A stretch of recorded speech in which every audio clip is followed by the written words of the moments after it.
안녕하세요. 알기 쉬운 지역정치, 지역정당으로 풀어드림, 줄여서 알지당풀, 딱풀 아닙니다. 알지당풀. 첫 시간입니다. 이 영상은 마을공화국 TV에서 제작 지원해 주셨고요.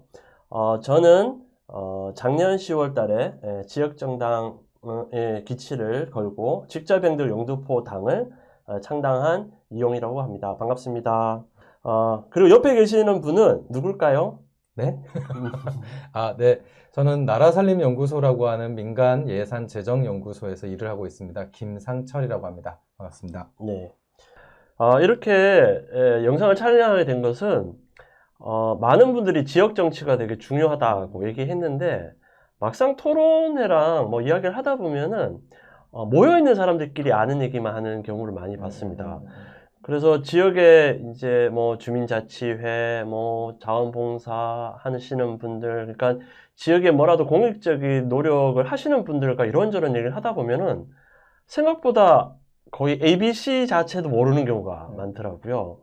그래서 제가 아는 내용이 생각보다 다른 사람들이 많이 모를 수도 있고 또 이걸 모르고는 더 나은 지역 정치를 얘기하기에는 굉장히 협소할 뿐이겠다 이런 생각을 많이 했습니다. 해서 조금 지루하더라도 하나하나 알아가는 시간을 먼저 좀 가져볼까 해서 이런 시간을 가졌습니다.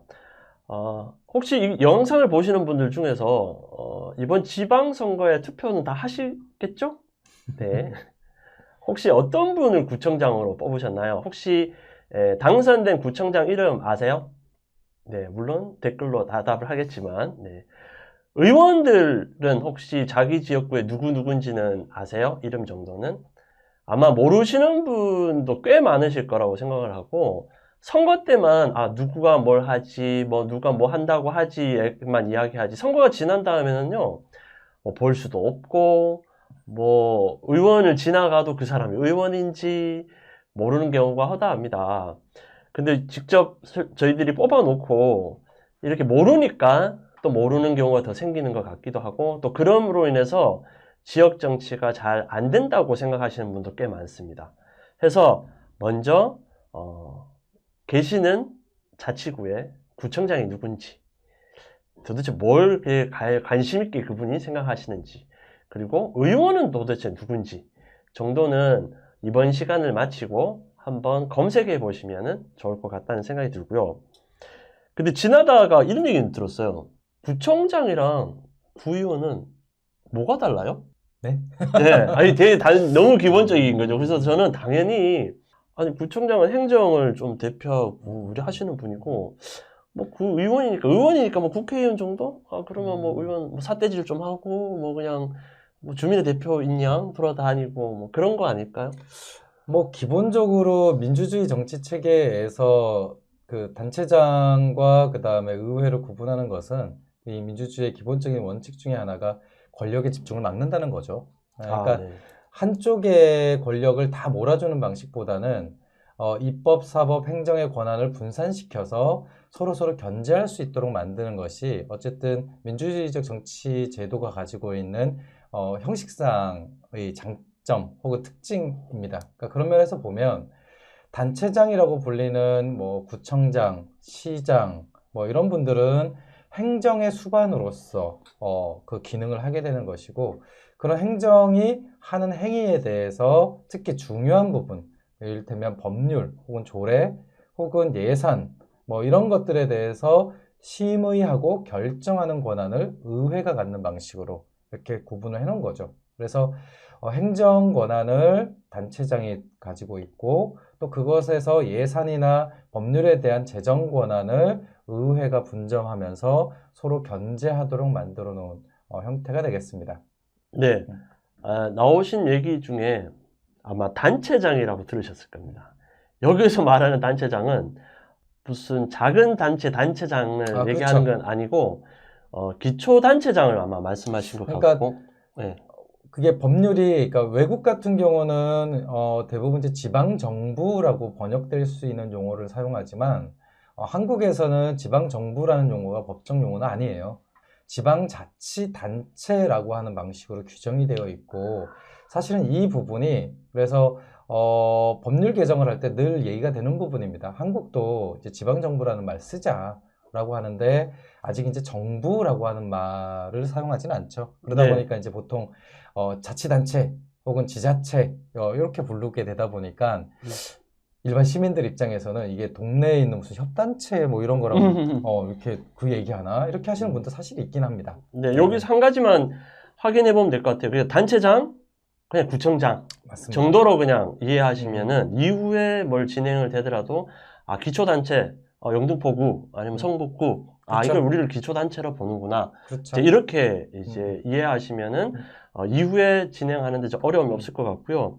아까 말씀하신 것 중에 민주주의의 어떤 형태라고 말씀해 주셨잖아요.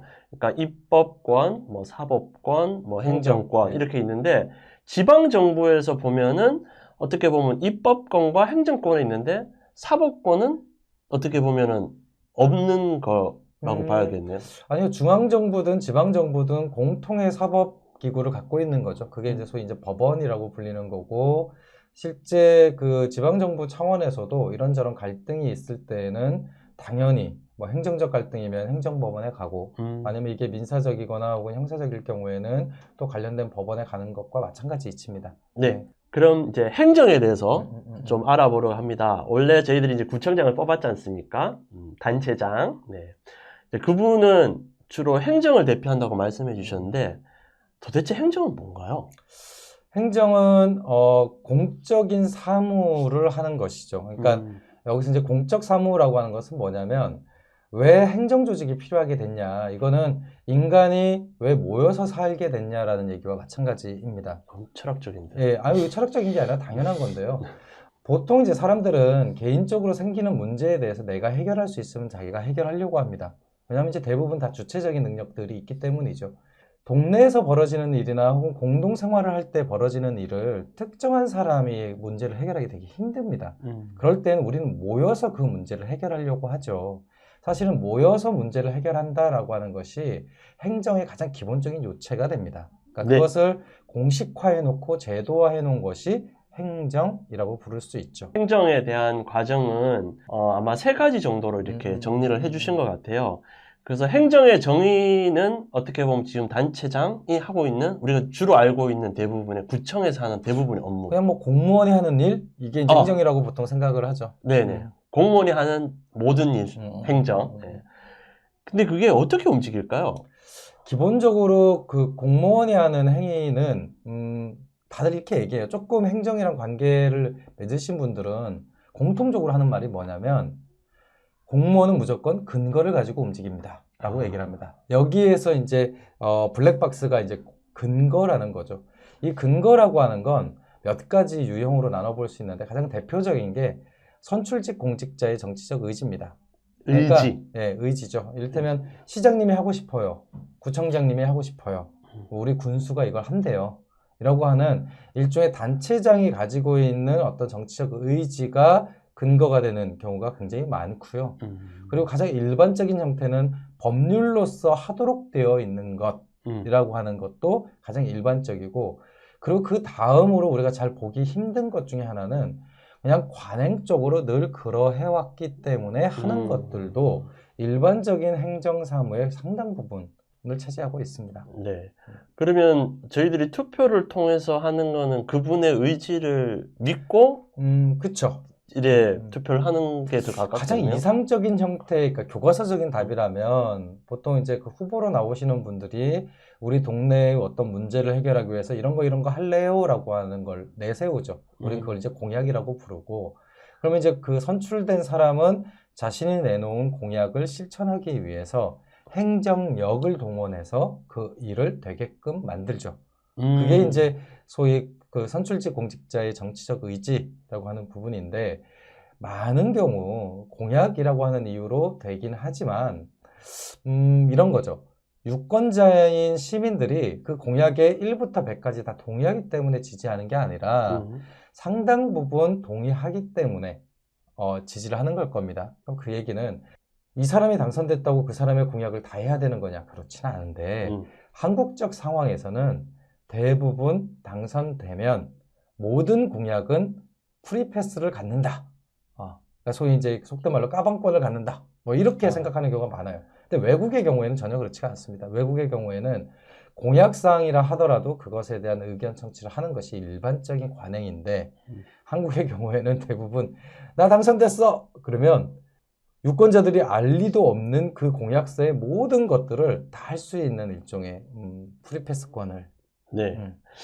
그래서 좀 이제 이해가 좀 되는 네. 부분은, 예전에 이제 공약은 헛공약이 많다, 이런 얘기를 많이 했지 않습니까?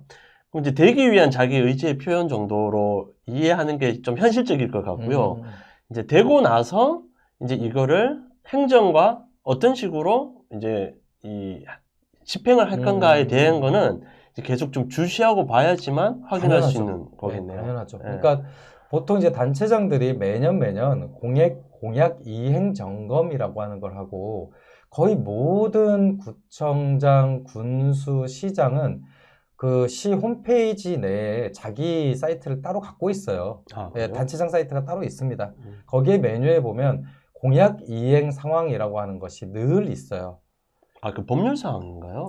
그거 아니면 공개하게 그냥- 돼 있습니다. 무조건. 예. 근데 그걸 잘 보진 않죠. 네. 그런데 그것들을 보면 어떤 공약들은 되게 빨리 집행이 되는 반면에 어떤 것들은 계속 검토 중으로 남아 있는 경우가 있습니다. 이제 그런 것들을 매 눈으로 뒤질 수 있으면 이 사람은 뭘 하고자 하는구나 라고 하는 걸 짐작해 볼 수 있죠. 그 우선순위만으로도 딱 그걸 파악할 수 있습니다. 네. 아까 행정의 어떤 동력은 근거가 굉장히 중요하다고 근거죠. 무조건 근거입니다. 그럼 근거를 조금 세분화해서 한번 네, 좀 네, 더 네. 들여다보겠습니다. 그러니까 기본적으로 근거는 첫 번째는 행정 절차입니다. 그러니까 이 절차에는 제도화되어 있는 절차뿐만이 아니라 관행화되어 있는 절차까지도 의미합니다. 대표적인 게 뭐냐면 민원입니다. 민원. 그러니까 우리는 보통 민원을 제기하면 그 민원을 해결하는 것이 의무로 생각하지만 행정절차법상 민원은 검토 사항인 거예요. 그러니까 즉 행정에 의해서 취사 선택이 되는 거거든요. 그러니까 행정의 의지와 민원의 내용이 일치되면 이거를 강제할 수 있는 근거로 작동을 하지만 나의 생각과 맞지 않아라고 하는 민원은 관심 감사합니다. 최대한 노력하겠습니다. 끝나는 거죠. 그러니까 이제 이런 것처럼 행정 절차상 부여되어 있는 것들이 이제 가장 대표적인 내용이고 두 번째는 예산입니다. 그러니까 행정에서 예산이라고 하는 것은 어떤 의미를 갖고 있냐면 써야 되는 돈입니다. 반드시. 그러니까 이게 일반 시민들이 가계부를 쓸 때하고의 인식하고 좀 다르죠. 네. 그러니까 가계부를 쓸 때의 돈은 아껴 쓰면 아껴 쓸수록 좋은 거지만 행정에서의 예산은 쓰면 쓸수록 좋습니다. 왜냐? 주민들한테 가든? 네, 왜냐면 행정에서의 돈은 매년 조세를 통해서 채워지거든요. 네. 늘 매년 리펀드가 됩니다. 그러니까 매년 채워지는 돈이죠. 그러니까 그 돈을 행정이 안 쓰고 버티면 어떤 일이 생기냐면 원래 시민들의 돈이 안 돌게 되는 문제가 생겨요. 네. 그러니까 그래서 갑자기 생각나는 게 엄청 세수를 줄였습니다. 이게 꼭 좋은 건 아니네요. 당연하죠. 엄청 줄여서 뭔가 했습니다. 이것도 꼭 좋은 건 아니에요. 기본적으로 정부의 의무는 조세를 통해서 만들어진 재정을 잘 쓰는 거지 안 쓰는 게 아닙니다. 왜냐하면 정부는 생산적인 기구가 아니에요. 왜냐하면 생산은 민간 경제에서 일어나는 거거든요. 그러니까 실제 노동을 하는 사람들을 통해서 생산이 이루어지는 거고 정부는 거기에서 해결되기 힘든 문제를 공적 차원에서 다른 재정 지출을 통해서 해결하는 겁니다. 그럼 그 돈은 쓰라고 되는 거죠. 네. 그러니까 그걸 쓰는 겁니다. 그래서 행정은 기본적으로 편성된 예산을 쓰려고 하는 욕구를 갖게 되고 그래서 예산서상에 있는 모든 사업을 집행하고자 하는 의지를 갖게 됩니다. 그게 근거다. 이게 왜 중요하냐? 말로 할게요 라고 하는 것보다 말로 표명하지 않더라도 예산서상의 사업 하나로 명시되어 있으면 이게 더 집행이 될 가능성이 높습니다. 그러니까 구청장 약속, 군수 약속 100마디 말보다 예산서에 한 줄 들어가 있는 게 훨씬 더 중요한 근거가 된다라고 하는 거고 이것조차도 못 믿겠다라고 하면 그럼 구청장 바뀌면 어떻게 해요? 군수 바뀌면 어떻게 해요? 이런 일이 생길 수 있잖아요.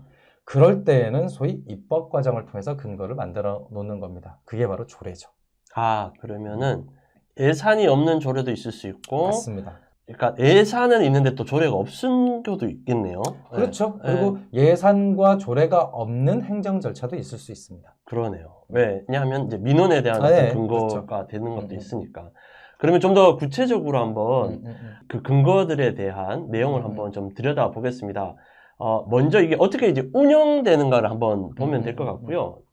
네, 다음 보면은 이제 절차상, 그러니까 행정 절차상 아까 말씀하신 그러니까 민원의 어떤든 아니면 어떤 거든 이제 이런 거로 이제 행정은 움직인다라는 걸 해주셨잖아요.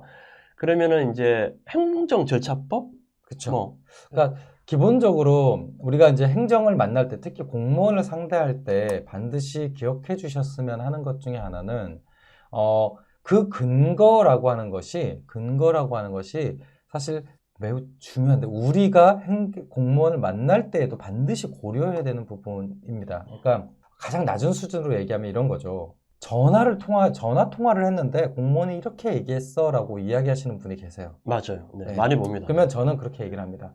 그 공무원이 그 말을 언제까지 기억할 것 같으세요? 그러니까 기본적으로 행정과 대화를 나누는 것은 특히 이것을 내가 공적 과정이라고 여긴다면 반드시 근거를 남길 수 있는 방식으로 이야기를 하셔야 됩니다. 대표적인 게 이메일을 넣는 방식이랄지 아니면 요즘에는 온라인으로도 민원을 제기할 수 있거든요. 네네. 그러니까 간단하게 온라인 민원 절차를 통해서 질의를 하는 방식이랄지 이런 식으로 반드시 근거를 남겨야 돼요. 그런데 많은 경우 시민들이 전화 통화를 하고 담당 주무관이 이렇게 얘기했어요. 면담을 했는데 과장이 이렇게 얘기를 했어요.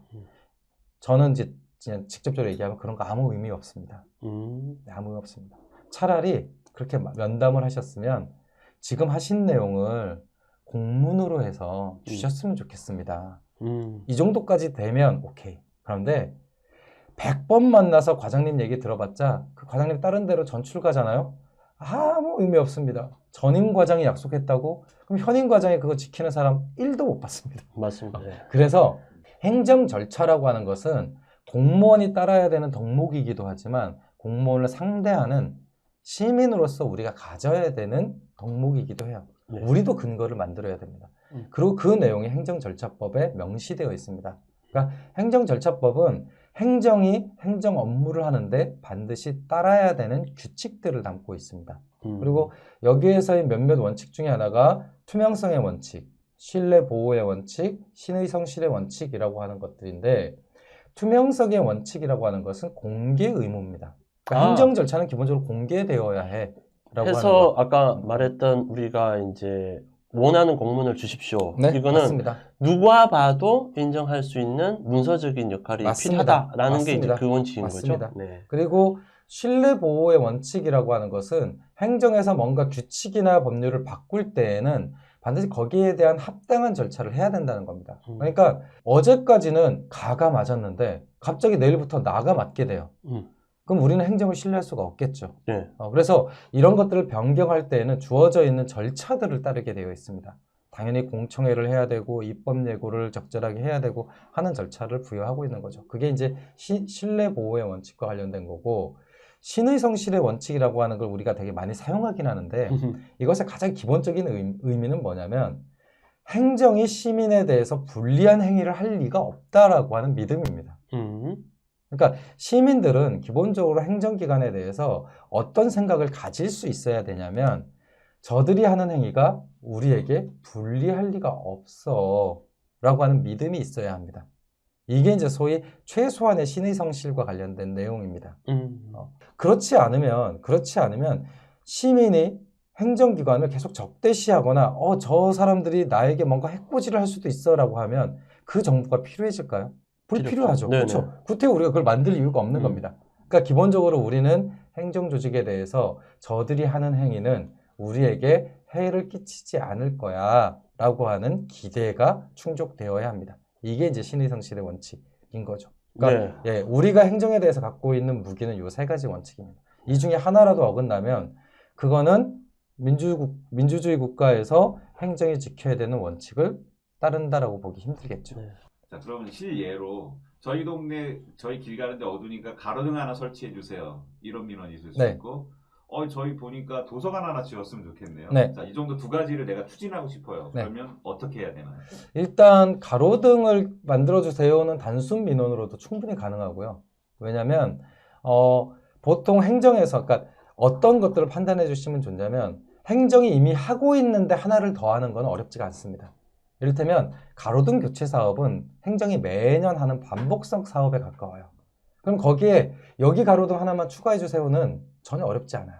그런데 도서관 계획이라고 하는 것은 돈이 많이 들기 때문에 아예 계획이 없을 수 있거든요. 그랬을 때 여기 도서관을 만들어 주세요 라고 하는 건 안 하던 걸 시키는 것이기 때문에 좀 더 많은 근거들을 만들어야 합니다.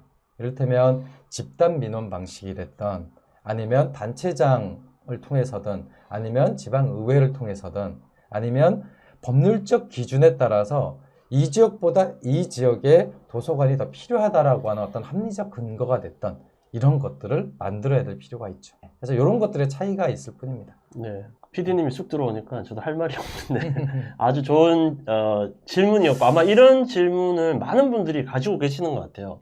그쵸? 하지만 이 영상을 한번 끝까지 보시고 나서 그러면은 어느 포인트에서 질문을 하든지 아니면 지역에서 뭘 좀 해봐야 되겠다라는 좀 해안이 생기지 않을까라는 생각이 듭니다.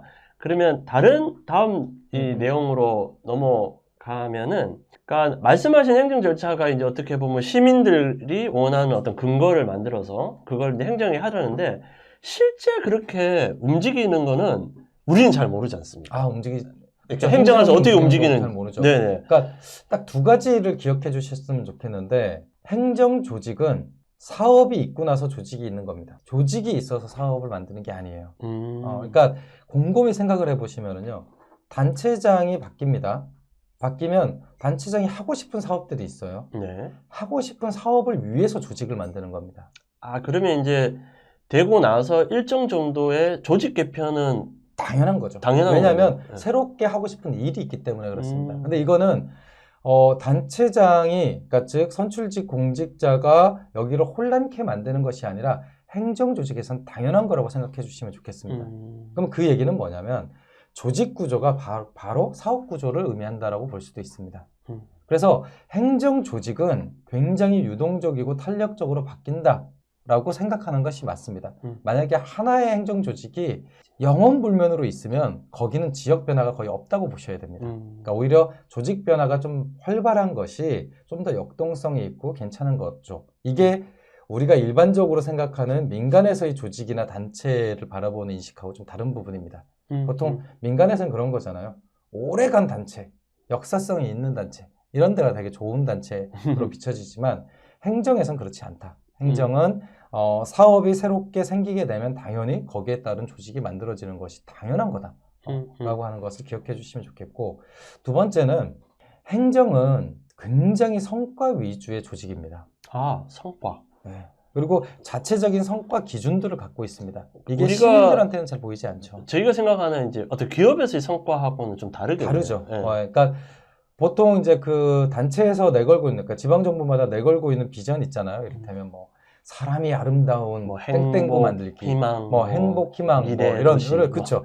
이런 것들이 일종의 비전이라고 부르는데 이것을 달성하기 위한 정책 과제를 만들고 이 정책 과제를 실행할 수 있는 수단으로서 사업을 만드는 거거든요. 그러니까 위에서부터 아래로 사업이 만들어집니다. 그러니까 그렇게 보면 행정 내에서는 평가의 기준이 뭐냐면 개별 사업을 완료했니 안 했니가 중요한 게 아니라 정책 과제를 달성했냐 안 했냐가 더 중요합니다.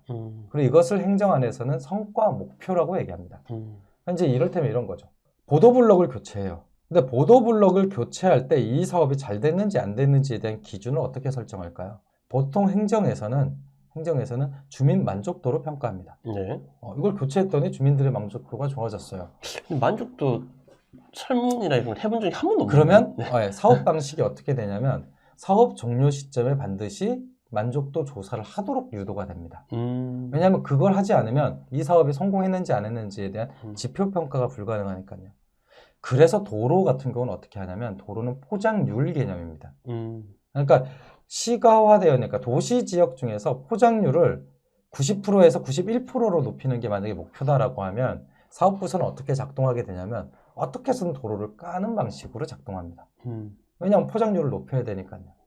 만약에 어떤 그 주민 참여형 사업을 하는데, 그러니까 만약에 마을 공동체 사업을 하는데 지표를 참여 주민 수로 만약에 생각한다고 해보죠. 그럼 사업의 유인 구조는 어떻게 만들어질까요? 어떻게든 많이 오셔서 어떻게든 새로운 사람들이 많이 오는 행사성 프로그램 중심으로 가게 될 겁니다. 200명, 300명 그렇죠. 다 보여야지. 그렇죠. 근데 만약에 그것에 대한 지표를 새롭게 발굴된 지역 공동체 수라고 하는 방식으로 측정을 해보죠. 그러면 어떻게 해서는 주민 모임을 만들도록 독려될 겁니다. 그러니까 이런 지표 체계가 행정 안에 다 있습니다. 네. 그러니까 우리가 그거를 관찰을 못할 뿐이죠. 그렇기 때문에 행정 조직을 움직일 때에는 이런 지표 체계를 확인하는 게 굉장히 중요합니다. 지표 체계를 한번 확인해 보라. 네네. 그게 이제 소위 성과 계획서라고 하는 이름으로 이미 다 있습니다. 그리고 이게 또 중요한 이유가 행정 공무원들은요, 그러니까 행정 조직은 되게 자기 완결적 구조여서 그 안에서 평가받아서 진급하고 승진하고 뭐 이런 자기 욕망을 달성하거든요. 근데 그런 과정에서 이 성과 달성과 관련된 이게 나 승진에 굉장히 중요합니다. 그러니까 이런 거죠. 공무원들한테 중요한 것을 건드려야 공무원을 바꿔낼 수 있습니다. 당연한 거겠죠. 그러면은 이제 최근은 아니지만 계속해서 이제 민간 거버넌스를 할 때 여러 가지 소통이 필요하다, 뭐 서로 알아가면 좋겠다 이런 내용보다 지표 체계 자체를 아예 합의를 하면은 별 말이 없을 수도 있겠네요. 당연하죠. 네. 당연하죠. 서로 다른 지표 체계를 가지고 계속 같은 사업을 하다 보면은 서로 뭐가 안 맞다 그러고 뭐 했는데 결국은 돌아와서 보면은 지표 체계의 합의만을 이룬다면은 민간이 같이 해볼 만한 거는 굉장히 많을 것 같네요. 그렇죠. 그러니까 정말 직접적으로 얘기를 하면 우리가 얘기하는 협치의 가장 구체적인 목표가 뭐냐라고 하는 부분에 대한 질문은 행정뿐만이 아니라 사실 그걸 제기하는 우리도 고민을 한번 해봐야 되는 거죠. 이를테면 협치가 잘 됐다라고 했을 때 우리가 기대하는 결과물이 뭘까요? 이를테면 만약에 우리가 지역 갈등을 완화하기 위해서 협치가 필요하다라고 얘기한다면 지역 갈등을 측정할 수 있는 지표를 우리가 제시할 수 있어야 할 겁니다. 이를테면 민원 개수랄지, 그렇죠? 민원이 많다라고 하는 건 불만이 많다는 거니까 이런 것들이랄지, 아니면 관내 사건으로 인해서 생기는 뭐 민사소송의 건수랄지, 이런 지표들을 만들어서 우리가 지역 갈등 지수라는 걸 우리가 만들 수 있다면 우리는 그걸 제한할 수 있겠죠. 우리 협치의 성과는 지역 갈등 지수의 관리에 있습니다 라고 이렇게 제한할 수 있을 겁니다. 그럼 그렇게 해서 행정의 유인 체계를 만들어낼 수 있겠죠. 그러니까 이런 방식으로 접근하는 게 개별 사업, 이를테면 협치회의 몇 번 했어요? 왜 협치회의 소집 안 해요? 협치위원 중에 왜 여기는 없고 여기는 들어갔어요? 이런 갈등보다 훨씬 더 능동적인 그런 개입이 될 수 있겠다 생각합니다. 근데 오늘 약속된 시간과 할 내용은 아주 많이 남았는데 지금 다음 일정과 이게 좀 오다 보니까 좀 궁금하신 분은 다음 영상을 좀 기대해 주시면 좋을 것 같고요. 다음은 행정 절차뿐만 아니라 우리가 이제 관심 있게 보는 아까 말씀하신 예산 부분, 그리고 조례는 어떻게 만들 건지, 그리고 조례의 의미는 도대체 뭘까, 뭐 이런 거에 대해서 좀 더 집중적으로 얘기하면 좋을 것 같고, 이어서 이제 여러분들이 생각하기에 우리 동네 뭐 좀 이런 거 됐으면 좋겠습니다, 이런 거를 한번 이제 부담 없이 이렇게 남겨주시면은 그럼 어디 포인트를 좀 잡아서 이야기를 해보면은 좀 더 효과적으로 행정의 근거가 되고 행정이 움직일 수 있을지 한번 진맥을 한번 놔보는 것도 좋을 것 같아요. 맞습니다. 그러니까 어떤 질문이어도 상관없으니까요. 행정과 겪는 문제에 대해서 구체적인 사례나 혹은 이런 이야기들을 해주시면 적어도 제가 경험을 했고 제가 관찰했던 그런 신뢰들을 바탕으로 해서 이야기를 드릴 수 있을 것 같습니다. 네. 그리고 그게 또 다른 분들한테 도움이 되겠죠. 네. 결국 알기 쉬운 지역 정치는 좀 알아보면 더 알기 쉬운 부분도 있고요. 그리고 지역 정치라는 게 결국 여러분이 사는 동네의 이야기고, 여러분이 좀 더 공익적인 아니면 공공적인 서비스를 어떻게 내한테 적합하게 받느냐라는 거로 접근해 보는 거에 있어서 알면 알수록 좋을 것 같습니다. 그래서 오늘 좀 놓치지 말았으면 좋겠는 거는 1번 여러분 자치구청장 누구세요? 2번 홈페이지에 가면은 그분의 의지를 볼 수 있답니다. 예. 그분의 의지를 한번 공약사항을 한번 보시고 한 3번 예산은 쓰는 거다. 예, 남기고 아끼는 게 아니다. 예, 라는 거고 네 번째는 지표 체계를 한 번 더 확인해라. 어떤 사업이든. 예, 그거 한 네 가지만 잊지 않고 다음에 한번 이야기를 해보면은 더 좋을 것 같습니다. 저도 한번 찾아보고 해보면 좋을 것 같아요. 오늘까지는 요 정도로 정리를 하도록 하겠습니다. 알기 쉬운 지역정치, 지역정당으로 풀어드립니다. 마치도록 하겠습니다. 네. 감사합니다.